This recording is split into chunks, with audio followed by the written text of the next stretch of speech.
How are we, mate? Lucky, good to see you, mate. Yeah. Right, let's start from the start. How did you get into racing? Got into racing. Well, I started off punting on sports, I guess, rugby league. Yeah. And then just kind of, I guess, the racing side of it kind of caught my eye. Good odds, bit of excitement. Yeah. So backed a few winners, and then you thought maybe you might dabble in getting involved in a few horses too.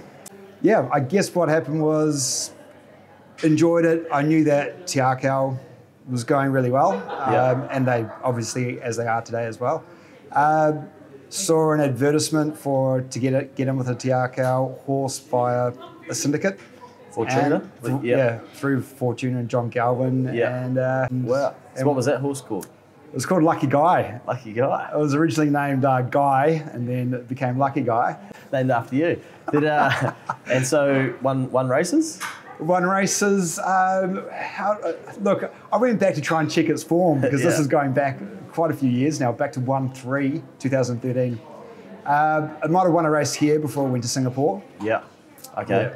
Then went up there. It wasn't really overly successful here. It had a windage problem, had an operation, came right, and then Te Akau decided to send it to Singapore. And speaking of Te Akau, you have a horse that runs second to a horse you might have heard of called Te Akau Shark, I think it is. Yeah. Beaten by the Shark. What's that horse called? Campari. Oh, he knows. Yeah, good. I was just testing your knowledge, mate. Yeah. So you've had a bit of success with Campari?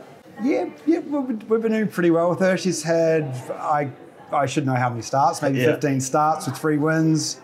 A couple of those have been ticked up in Aussie. What's it like winning a race on Melbourne Cup Day and not being not racing at Flemington, nor actually being on course in Australia? You have no idea. It was. Look, I was at Ellerslie.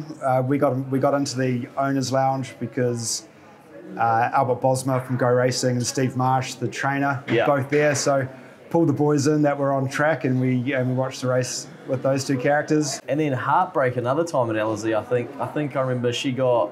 Talk us through what happened. Oh, dude, it's what happened. She's won the race. So she's won the race. You watched the straight on view. We're actually in the winners' lounge by this point in time. Yeah.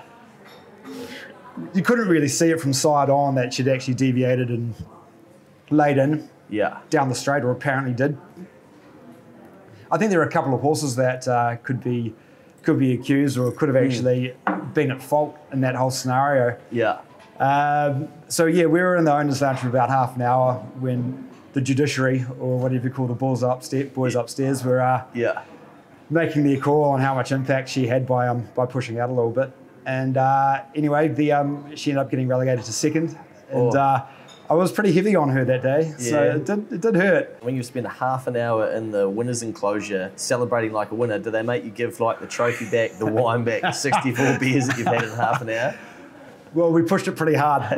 We knew that it was a little bit contentious by the time we got in there, or right when we got in there. So everyone was just shit. The bubbles was flowing, the beers were flowing, so we were just. Everyone was getting stuck in. I was like, look, guys, we might as well take advantage now, no matter what the outcome is. What do you think's been your best moment in racing a horse? Think about this. You obviously had a few. I'd like to say it might still be yet to come. Are you looking at getting any horses in the near future? I actually thought about selling my house and just pumping that all just on one nag. At this point of the footage, I think we should just take a moment to reflect there. You were thinking about selling your house. To go in on one neck. Yeah. Wow. Life's short, mate. Life's short. It's like, seriously, I've thought about it a couple of times. And, pretty different risk palette there, a horse in a house. But totally. But we're all chasing the next Winx, aren't we? Or the next Te Akau Shark? Or going Harveys and a nice Savabeel colt or something like that. You need to come up with a chunk of wedge. What would you tell people that are sitting on the fence about whether they should get involved in racing a horse? I would say get amongst it, but you might not always succeed the first time you give it a crack. So maybe do it.